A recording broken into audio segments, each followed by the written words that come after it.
आज आपण बनवणार आहे पावभाजी। पावभाजीसाठी लागणारे साहित्य 4-5 बटाटे उकडून घ्यायचे, फ्लावर शिजवून घ्यायचा, 1 गाजर, थोडी कोथिंबीर, 2 कांदे, लसूण, कढीपत्ता, 2 टमाटे, 3 कांदे आणि मटार।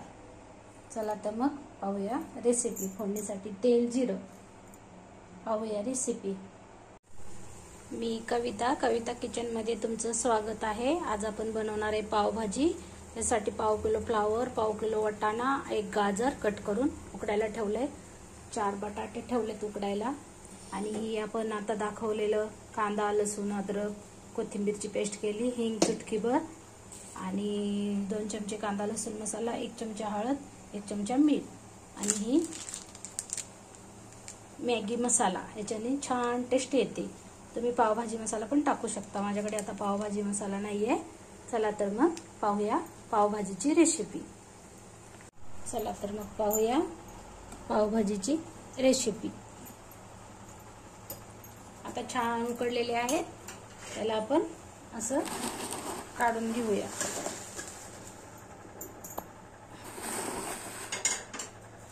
फोडणीची तयारी करूया।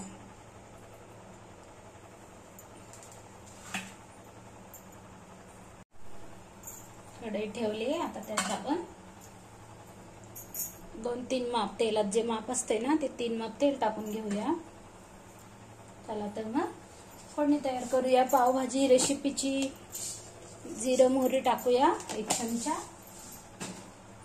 त्यानंतर टाकूया 1 चुटकी हिंग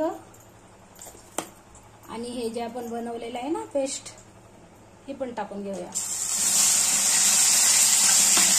छान फ्राय होऊ देऊया। हे बटाटे सोलून मी याचे असे पीस करून घेतलेले आहे, त्याला 2 मिनिटं फ्राय होऊ देऊया। आता आपली फोडणी तयार होत आहे। हे जे मसाले काढून घेतलेत ना आपण, हे पण टाकूया।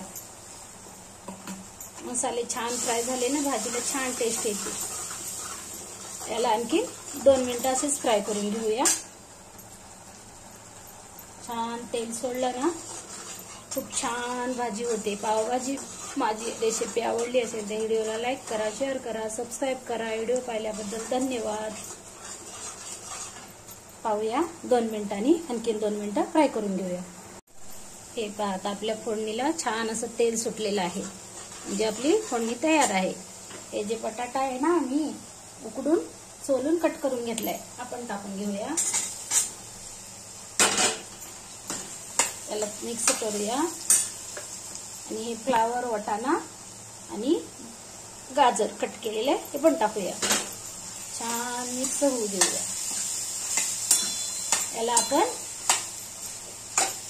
हे जे पाणी आहे ना, मिक्सरचं भांडं धुवून यात टाकूया। आणखी 1 ग्लास भरून लागेल, म्हणजे छान मिक्स होतील भाज्या आणि छान शिजतील।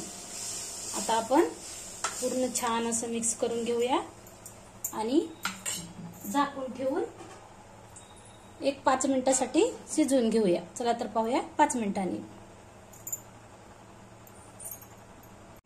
5 मिनिटं झालेले आहेत, उघडून पाहूया। हे पहा, आपली आता भाजी खूप छान झालेली आहे। याला आपण मॅशरनी मॅश करून घेऊया। पावाबरोबर खायला तयार आहे पावभाजी। व्हिडिओ आवडला तर जरूर लाईक करूया। भेटूया उद्याच्या रेसिपीमध्ये। बाय।